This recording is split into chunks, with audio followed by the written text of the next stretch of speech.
The scorching sun beat down on the cracked asphalt of Compton, south-central Los Angeles, mixing with the ever-present scent of exhaust fumes and cheap takeout.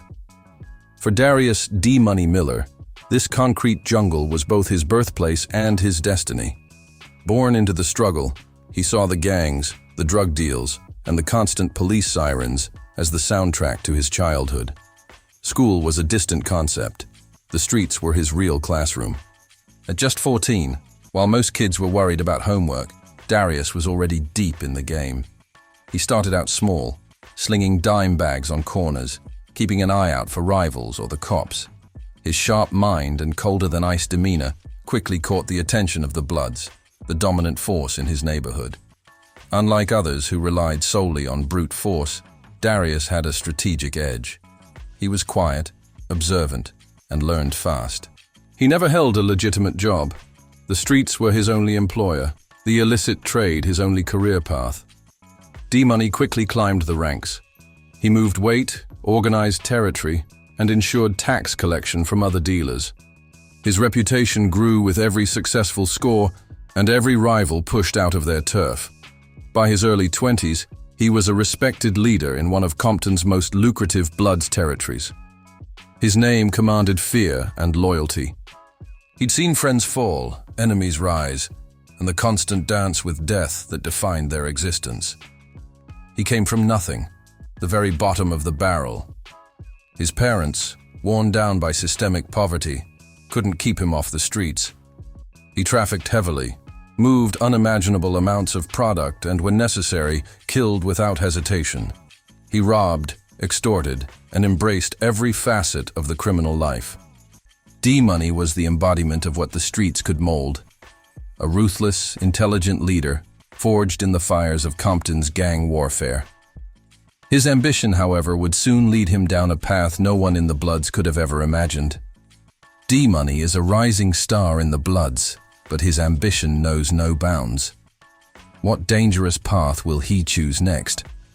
Subscribe to the channel so you don't miss the next chapters of this shocking story. Remember, this is a fictional story based on real events. D-Money's rise within the Bloods was nothing short of phenomenal. He wasn't just another enforcer, he was a strategic mastermind, a cold calculator. He understood the nuances of power, the importance of loyalty, and the brutal efficiency required to run a successful criminal enterprise in Compton. His territory became a fortress, a highly profitable operation, funneling cash directly to the gang's coffers. He expanded drug networks, controlled prostitution rings, and even dabbled in arms dealing, always ensuring the Bloods' dominance. He earned the respect of the OGs, original gangsters, and even members of the higher echelons of the Bloods' national structure. Darius was regularly consulted on major operations, territorial disputes, and even internal, disciplinary actions. His word carried weight, and his decisions were rarely questioned. He maintained a facade of unwavering loyalty to the Red Rags, always putting the set first, or so it seemed.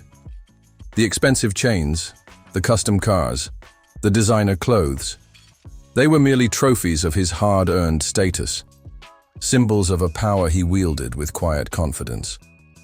D-Money excelled at managing the complex web of street operations. He knew how to bribe corrupt cops, intimidate rival dealers, and negotiate with suppliers from across the border. He understood that true power wasn't just about firepower. It was about organization, intelligence, and a deep understanding of human nature. He built a vast network of loyal soldiers, lookouts, and informants, securing his position as a formidable leader. His territory in Compton was a cash cow, funding the Bloods' operations far beyond Los Angeles. He was the architect of their expansion, a man who consistently delivered results. But as D-Money sat in his fortified stash house, counting stacks of cash, a bolder, more audacious plan began to form in his mind. The idea was born not just from ambition, but from a calculated coldness that few possessed. He began to envision the ultimate play, an inside job that would cripple their most bitter rivals, the Crips. D-Money had always been drawn to the impossible. The endless war with the Crips was a stalemate, a bloody cycle that cost lives and resources. He knew that brute force alone wouldn't win it. The true victory, he reasoned, lay in dismantling the enemy from within. This audacious idea, born from his cold, strategic mind, was to infiltrate the Crips. It was a gamble of unimaginable proportions, a death sentence if discovered, but the potential payoff was total dominance. He spent months meticulously planning. He studied Crips' internal structures, their communication codes, their weak points. He identified specific sets, particularly those with less rigid internal security or a higher turnover of leadership. He also began subtly creating a legend for himself, fabricating a falling out with the Bloods, a believable reason for him to seek refuge or an opportunity elsewhere. He had to sever all visible ties with his former life, a dangerous and lonely endeavor. His first move was a calculated withdrawal from his Bloods operations. He quietly stepped back, faked minor disagreements with OGs, and even staged a small public dispute over a drug deal gone wrong. He let rumors circulate that he was done with the Bloods' internal politics, that he was looking for a fresh start. This was the most nerve-wracking part. Too much animosity, and the Crips wouldn't trust him. Too little, and the Bloods would suspect him. D-Money knew he had to earn his way in. He couldn't just walk into a Crip set. He made indirect contacts through intermediaries, using his reputation as a skilled operator, a man who knew the game, regardless of color. He offered valuable information, small favors, carefully leaking intelligence about rival Blood sets, which he knew wouldn't compromise his true allies, to gain initial trust. It was a slow, agonizing process, fraught with constant danger. Every new face was a potential executioner, every conversation a tightrope walk. But D-Money was committed. The ultimate prize, the destruction of the Crips, justified any risk. The transition from red to blue was a brutal test of D-Money's resolve. He shed every visible sign of his Blood's past, tattoos covered, red clothing burned, old habits suppressed. He adopted the Crips' lingo, their hand signs, their rituals. His entry wasn't immediate. It involved weeks of intense scrutiny, loyalty tests, and violent initiation rites. He endured beatings, committed crimes for the Crips, and proved his ruthlessness, all while his true allegiance remained a deadly secret. He started small, again running drugs, acting as a lookout, proving his worth from the bottom up. His experience and street smarts, honed over years with the Bloods, allowed him to quickly gain traction. He knew the game better than most Crips he encountered, understanding supply chains, distribution networks, and how to evade law enforcement. His cold efficiency, once an asset for the Bloods, now served his enemy, earning him respect within the Crip ranks. D-Money carefully built new relationships, forming what appeared to be genuine friendships and alliances with key Crip figures. He learned their internal politics, their rivalries, their weaknesses. He memorized names, faces, meeting spots, and operational procedures. He listened intently to their grievances, their fears, their ambitions. He even developed a grudging respect for some of them, seeing their lives mirror his own in countless ways, a chilling reminder of the blurred lines in their world. He became indispensable to the Crips. He organized new drug fronts, planned successful robberies, and even helped them settle disputes with other Crip sets, unknowingly strengthening his position to better observe and eventually dismantle them. Darius was living a double life, a phantom in blue, all while feeding crucial intelligence back to his Blood's contact. Every day was a high-stakes gamble, a single misstep away from exposure and a gruesome death. But the deeper he went, the more information he gathered, the closer he got to fulfilling his ultimate mission, exposing the Crips from within. D-Money is deep undercover, risking everything to dismantle the Crips. What explosive secrets will he uncover? Subscribe to the channel so you don't miss the next chapters of this high-stakes infiltration. Remember, this is a fictional story based on real events. Deep within the Crips' inner circle, D-Money systematically uncovered their vulnerabilities. He identified their key financial pipelines, often laundered through legitimate-looking businesses like car washes and small liquor stores. He mapped out their main drug suppliers, revealing the corrupt law enforcement officials who facilitated their operations, and even pinpointed the safe houses where their high-ranking OGs hid from rivals and the police. His intel was chillingly precise. He learned about internal power struggles, the fragile alliances between different Crip sets, and the deep-seated distrust that simmered beneath the surface of their supposed unity. He discovered their communication methods, their contingency plans for police raids, and the locations of their hidden weapons stashes. D-Money even managed to get his hands on encrypted digital files detailing their major territorial agreements and plans for expansion into new neighborhoods. One of his most significant discoveries was the Crips' reliance on a specific corrupt federal agent, a mole within the DEA who provided them with advance warnings about busts and even helped them eliminate smaller, independent drug operations, clearing the path for Crip dominance. This was information that could not only cripple the Crips, but also expose a massive government scandal. He methodically documented everything, sending encrypted messages back to his single Bloods contact, a trusted old friend named Khalil. Khalil, on the Bloods side, was preparing for the final phase, receiving and organizing the flood of intelligence.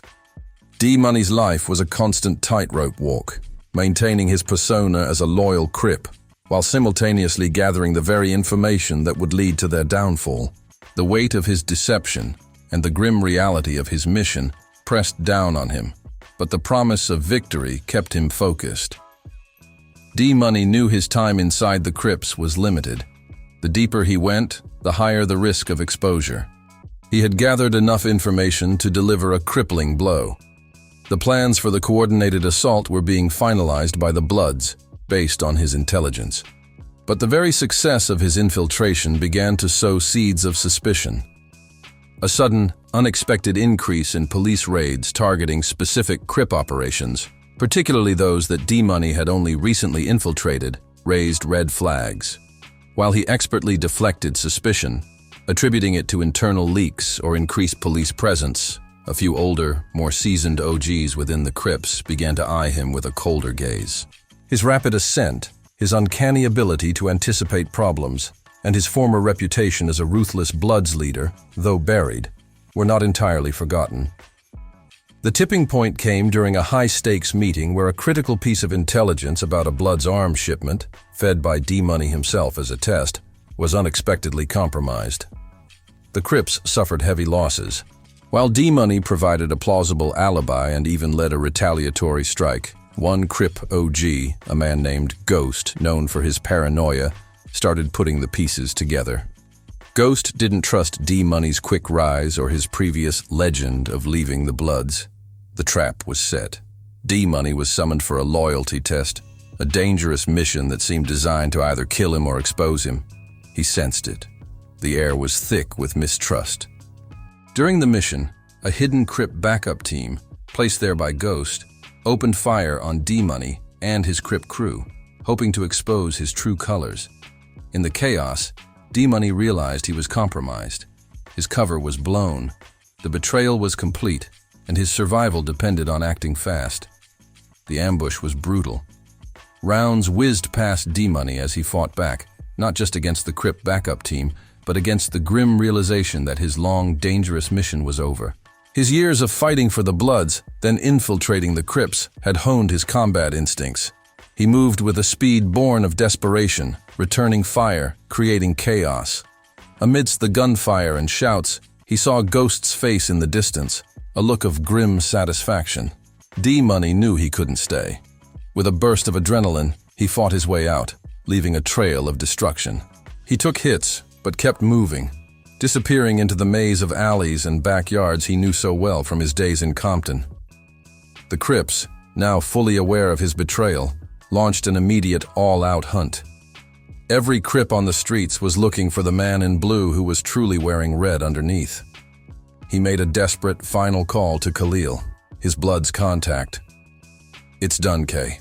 They know. Everything is uploaded. It's time." Khalil understood. The intel D-Money had systematically gathered and uploaded to a secure server was now ready for the Bloods to initiate their devastating offensive. The plan was activated. As D-Money ran, wounded and exhausted, he could already hear the sirens, not just of the police, but of the increased activity from the Bloods side. The coordinated strikes, based on his intelligence, were beginning. Firefights erupted across South Central. The Crips, caught off guard by the precision and depth of the Bloods' knowledge, were scrambling. D-Money had succeeded in his mission, but his life was now forfeit. His only option was to disappear, forever. The true war, orchestrated by his sacrifice, had just begun. D-Money's cover is blown, and the war explodes in Compton. Will he escape the wrath of both gangs, or will his sacrifice be in vain? Subscribe to the channel so you don't miss the shocking conclusion of this epic infiltration. Remember, this is a fictional story based on real events. The revelations and subsequent coordinated strikes orchestrated by the Bloods, based on D-Money's intelligence, plunged Compton and South Central Los Angeles into unprecedented chaos. The Crips, caught off guard by the precision and timing of the attacks, suffered massive blows.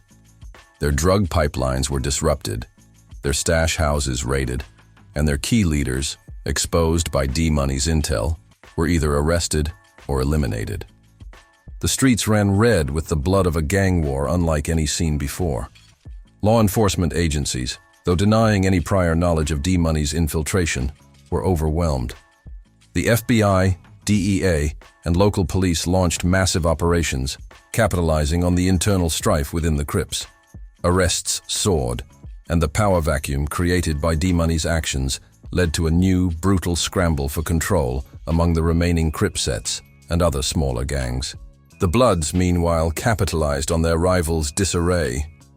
They moved swiftly to reclaim lost territories and consolidate power, but not without fierce resistance.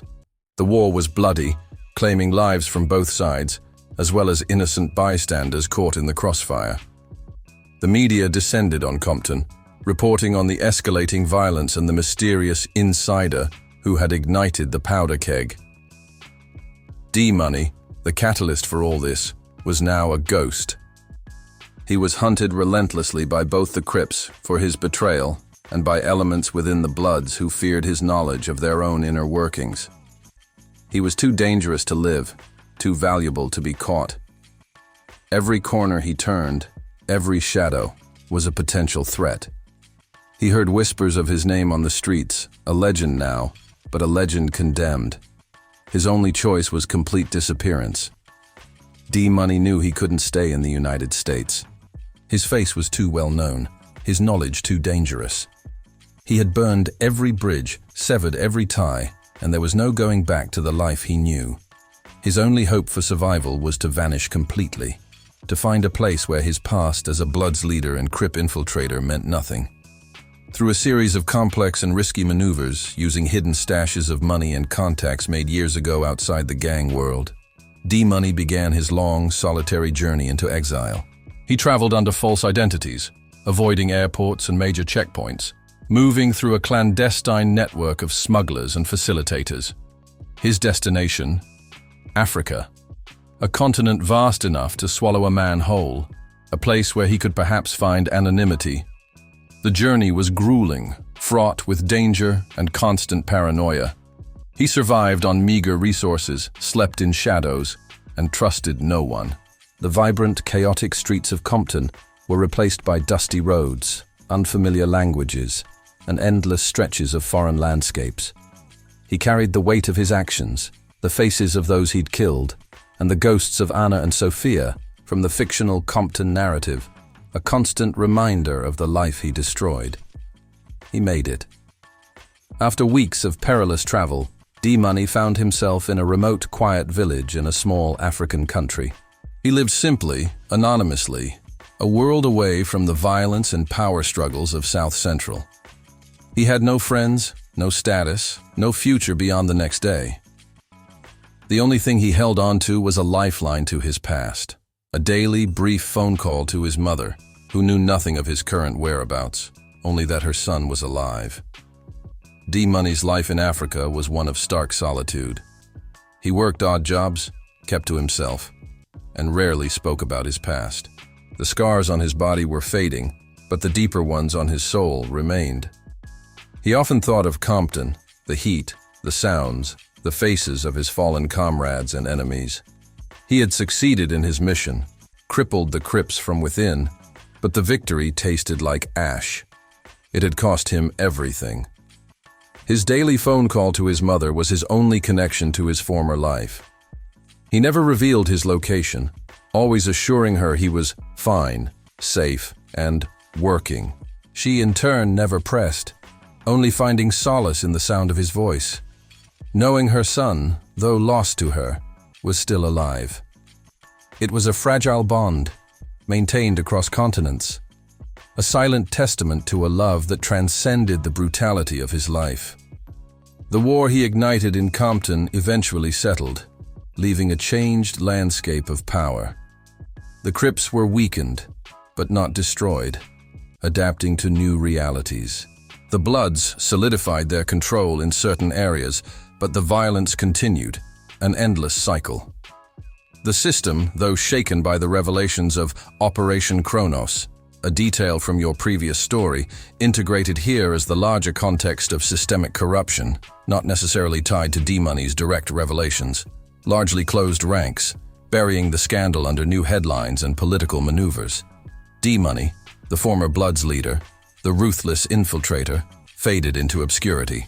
His story, the true depth of his betrayal, and the secrets he held, remained largely untold, a whisper in the wind.